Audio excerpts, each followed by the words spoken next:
Greetings once more here at the Church of Corpus Christi, Chapel of La Merced.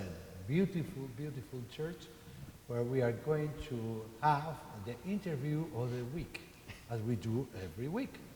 And today I have the pleasure and honor to introduce you Deacon Tony Perez. And Tony, everyone knows you. And I don't think you need introduction. So welcome to this interview that we do every week. Mainly we do these interviews after Mass, right after Mass, every Sunday. And we do it in English and we do it in Spanish. So introduce yourself, who you are, Deacon Tony. Well, thank you, Father, and it's my pleasure to be here, and I do mean here at Corpus Christi. It's been a blessing for me, going on 13 years now here at Corpus Christi, and in doing everything that I'm asked to help out in, and been blessed to be able to work among the needs of the church, which have helped me grow in my own spiritual needs, and it's been a true blessing.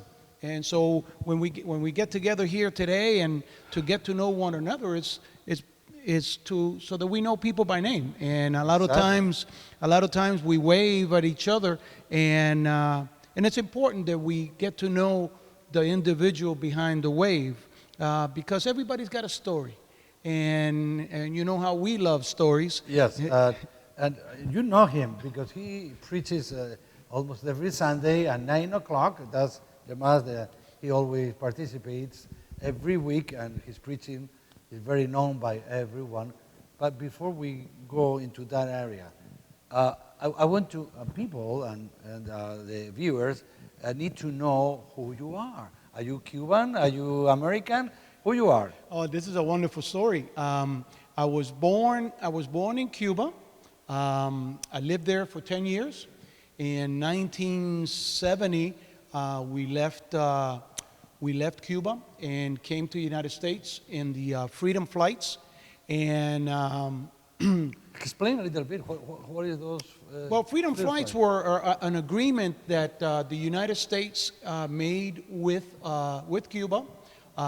It came from the Bay of Pigs invasion. It came from that, and we were lucky enough that my father was able to apply to leave the country legally, and I think it was Lyndon B. Johnson who signed this agreement for the Freedom Flights, and we were one of, I think that 1 or 2 years after we left, they stopped those Freedom Flights. So we were lucky enough to be one of the very last ones. Because people know more about the Pedro Pan operation between the church in Miami and the church in Cuba, but the Freedom Flights, I mean, people talk about it, but I mean, and you know, very Father, interesting. Yeah, it's good to know history, Yes. because you know it's the one thing that every time we speak on ABCD, the bishop's collection every year, so that he can go ahead and distribute those goods given to the bishop. For me, it's a blessing to be able to be able to share my story, because as I said, we landed in Miami International Airport on June 26, 1970, and we were going to be sent to New Orleans, and we had a person that the family knew from Cuba, that my father knew from Cuba, happened to be, and we say happened, I think it was divine providence, that they happened to be coming to Miami to visit their relatives, and they found out that we had arrived, and we were here in Miami, and what they called the Freedom House, which was an abandoned quarters, military quarters next to Miami International Airport. Yes, I remember. Now, how come you end up in Boston? Well, the way that the government was set up so that it wouldn't impact Miami, they would, if you didn't have any relatives or known people who would take responsibility for you in the United States, then the United States government would displace you throughout the states in a way to be able to reduce the impact that all these refugees were going to have on the economy. Yes. And so since we had no one, hey, listen to us, it was to be in America, that was gift enough. But the reality was that, at 10 years old, you don't realize this. We were five of us, three brothers and two sisters, and mom and dad, so it was 7 of us in a family, and technically we were homeless. We were homeless, and what housed us was the charity of the American people, and the charity that would come to know later by the Catholic Church. As we are flown and sent to Boston. So this operation was managed by the Catholic Church? Well, for us it was. We were taken in because we declared ourselves to be Catholic, and Catholic Charities took responsibility of us. Yeah. And so the people in Boston took us in. They put us in a 1-bedroom studio in a basement in Boston where it was America, man. How many of you? There was 7.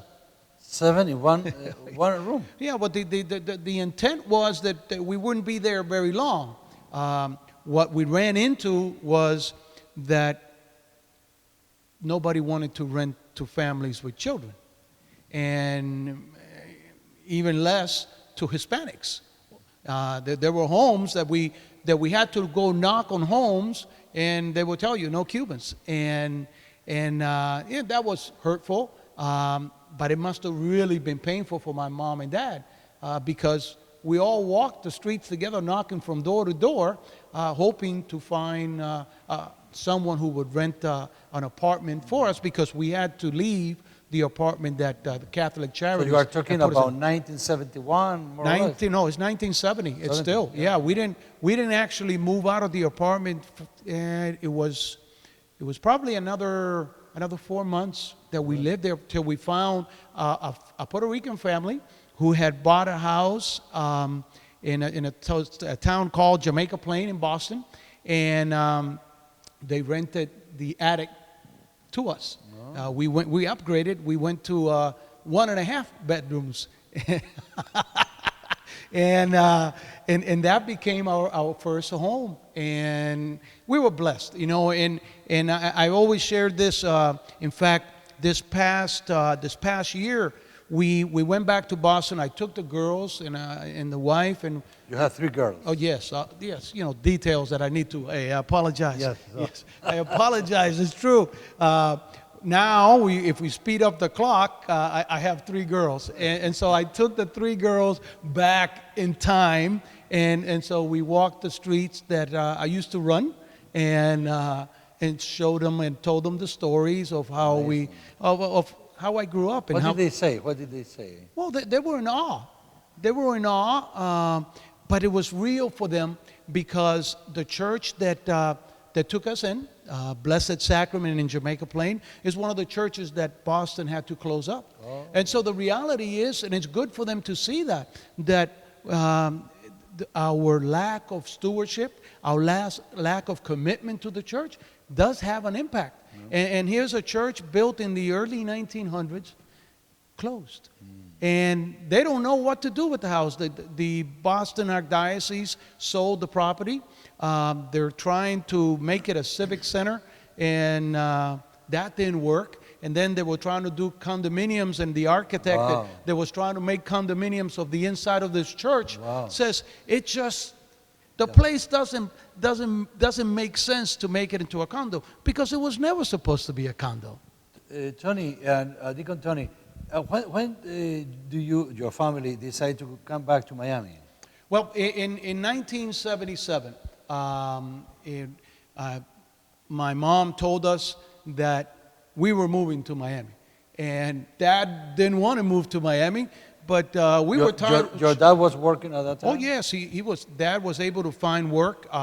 He was working, but man, those cold winters Boston, took yeah. their toll, and we lived right on Center Street, and of course, you know the snow plows when they clean the street. Well, we had to get up at 5 o'clock in the morning and shovel the snow so Dad could go to work. And of course, it'd be no problem for him. He was inside getting ready to go to work. We're shoveling outside. and it always happened. As soon as we finish, here comes the snow plow and fill the gate again, and we got to clean it up. Yeah. And finally, my mom says, we're out of here. And so we moved down in 1977. We moved down to Miami, and we've So been 1977. 77. So there was 7 years in Boston. 7 years in Boston. Yeah. Yes, we lived. So you were 17. Yes. I finished my my 11th and 12th grade at Miami Springs Senior High, from where I graduated, and that's the story to that point. And so shortly after I graduate from Miami Springs, my mom and dad have always been very involved in the church. I mean, those are, whether the church ever recognizes them as a canonized saint in my eyes and in the eyes of all my brothers, they're saints already, right? They didn't preach the word; they lived the word, and I'll tell you, it's been an incredible experience for us to witness their faith, to be able to grow from it, because they didn't tell us what to do, they showed us what to do, and that's an incredible gift, absolutely. And one of the things that we left behind in Boston was that we gained 2 new members, so we have 2 Americans in the family. My brother Danny and my brother Georgie were both born in Boston, so we have American blood in the family, and so all together now we are 5 brothers and 2 sisters, and blessed that we're still all alive. And so you are married. Mayra is a beautiful person, loving person. In and out. Yes. She's absolutely. And you know, something that I see every time I see both of you is that you are in love. And I don't know how many years have you been married? Going on 33. 33. And it looks like first day. I mean, they love each other. You had 3 beautiful girls. Yep. I mean, already Natalie, who was born in 89. Christina, born in 91. And Nicole in 92. Your vocation as a deacon has to do something with one of your daughters. Oh, yes, absolutely. You know, we get involved in the youth ministry, and there begins my soul searching. I fell in love with the Lord. I came out of Encuentros Juveniles with Padre José Luis, so I go back to him in those days, and you came after us. But when I was doing the Encuentros, I went through that experience, and the Lord touched my heart, and you're never the same, and you realize that the Lord has changed your way of thinking, your way of living, and I fell in love with the Lord, and then I started discerning whether I was being called to the priesthood. And you know, the interesting thing is that back then we had this young pastor that had just been transferred over to St. John's in Hialeah, Father Futuro. Oh. And I tell you the name because I remember, there's a good connection to that. Father Futuro, my spiritual director today. And I remember many nights that we would gather to talk and to try to discern what was that calling that the Lord had put in my heart. And I always wondered, you know, am I being called to the priesthood? And so the argument would always be settled with, and I just had the same conversation here with a gentleman just before we came on. I would always say, but Father, 10 years 10 years. Sorry. And Father Buturo would say, Tony, it's a lifetime. I says, you're not listening, Father. 10 years. And he would say, Tony, you're the one who's not listening. It's a lifetime. And, we're just having the same conversation. He says, 5 years to be a deacon? And I says, no, it's a lifetime. Because we get so caught up in the time of preparation of the sermon to see whether or not you're being called, that you forget that this discernment is going to change your life for a lifetime, forever. And we used to go back and forth.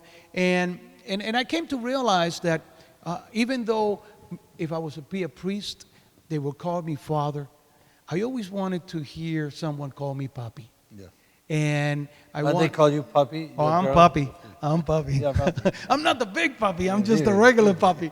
And so it's for me.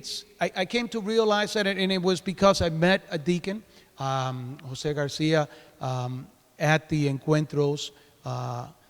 Who I didn't even know what the diaconate was. The youth encounters. I had no idea what a deacon was in those days. And I'm talking 82, 83. Yep. And so here was this man. And one day we were preparing for a retreat, and we got together at his house.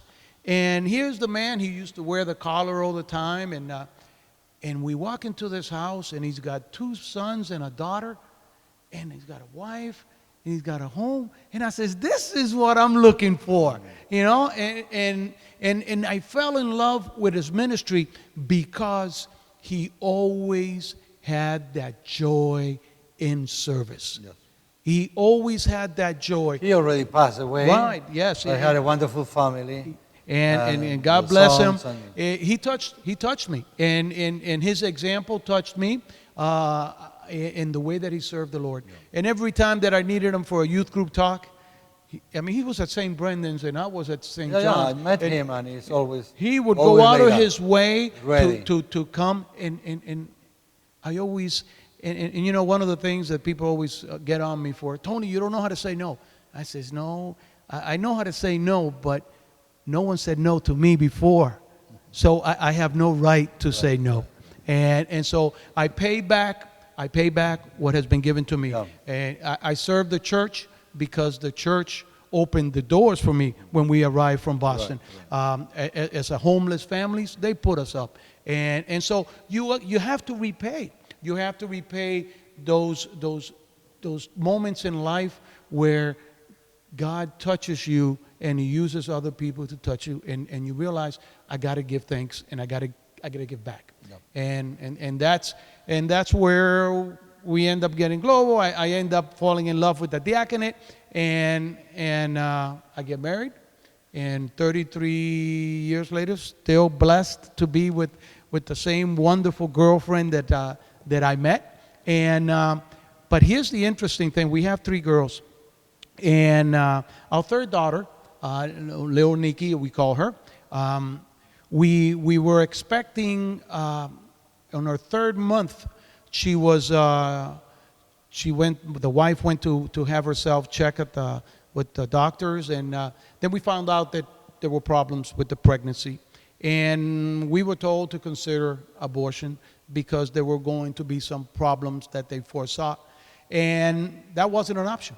And I'll tell you that for the next 6 months, it was a lot of prayer to the Lady of Fátimo, and we prayed and for strength to accept.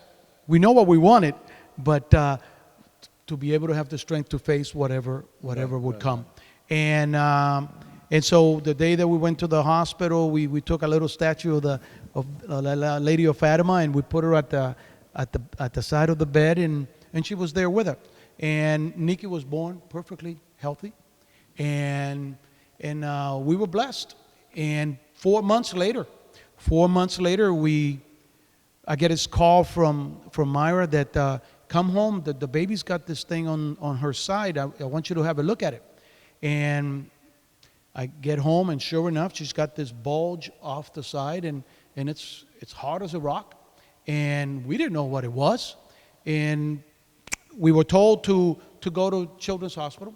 we were told that there was a special surgeon at Children's Hospital who would be seeing her as a favor to our pediatrician. And so we waited for him. He was in surgery on that Monday, and he comes down and he looks at the scan. Was he waiting for you, or? Oh yes, no, he was in surgery on Monday. Yeah. And Tuesday was his day off. Yes. Right. But he as a favor to his colleague, yeah. he agreed to have a look at the baby for us. And as soon as he walked and stood in front of the screen, Dr. Lankow, and may God rest his soul, walked out and says, she has a tumor, it looks malignant, and we're operating tomorrow. And says, but doctor, ain't you off tomorrow? He says, no, tomorrow I'm operating your daughter. And that was important. That's an important detail, because many years later, and you see, it's also important. Another thing, if Nikki had been born a boy, we would have named him Nicholas. But since she was a girl, she became Nicole. All right, and so many years later, we go through the year and a half of chemo, and thank God, she had a tumor. The tumor was inside her kidney, and it started internally bleeding, and it was just blowing up. And the reason why when I asked him, should we get another opinion, doctor? He says, we don't have time. If that kidney explodes, there's nothing we can do to save your daughter. So we operate tomorrow at 6 o'clock in the morning. And so it was touch and go for a long time, but I was so blessed to have gone through that experience. What happened after the surgery? Well, we had to go through the year and a half of chemo, met so many beautiful little angels at Children's Hospital. Nikki was 4 months old, and she was the youngest, and so everybody, whenever we would be there for our chemotherapy, everybody wanted to come see Nikki, right?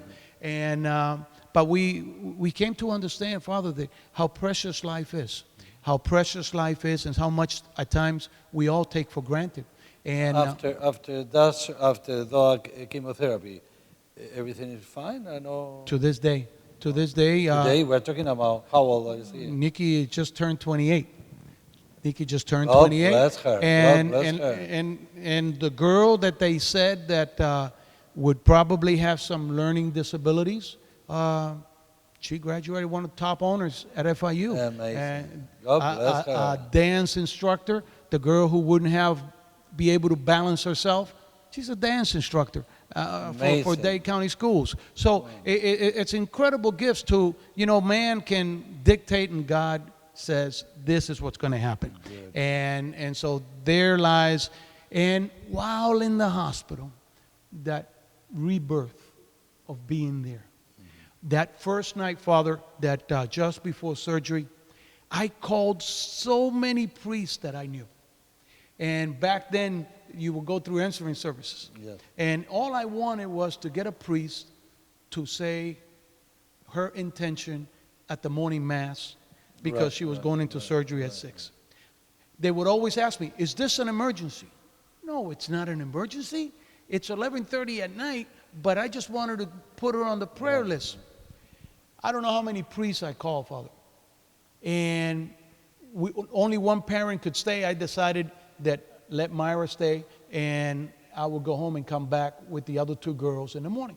So I went home, and on my way home, I stopped at my parents' house because I remembered Father Paul.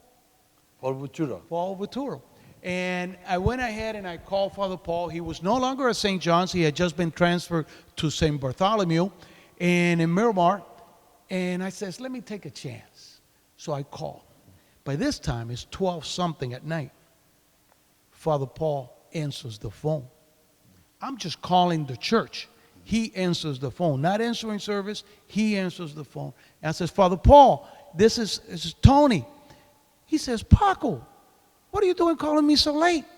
He says, Father, got a situation.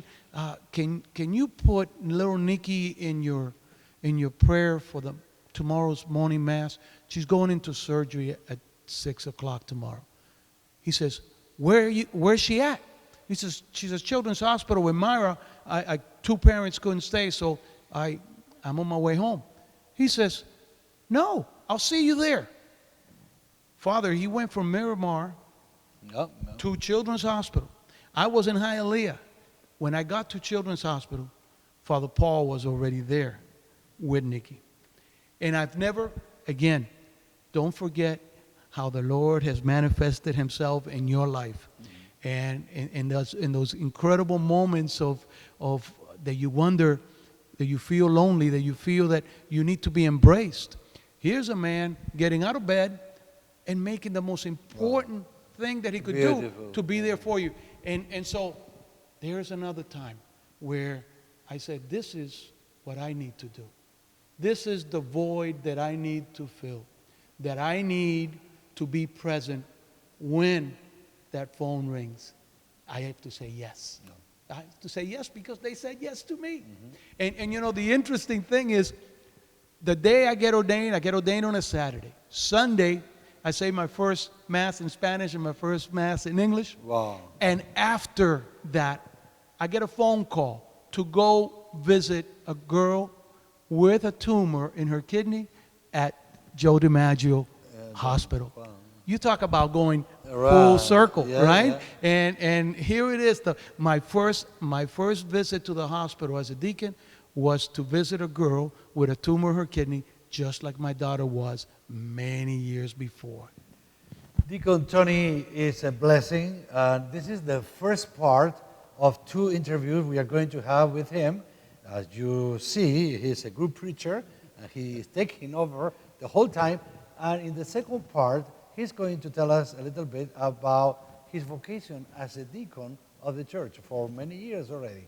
So we'll be back probably next week, and we will listen to the second part of this interview with Deacon Tony. Thank you, Tony. Bless you. Thank you for Thank you, that. Father. Thank Beautiful you so much. testimonies. Thank you. I enjoy it very much. All right. I'll see you next week. God bless you.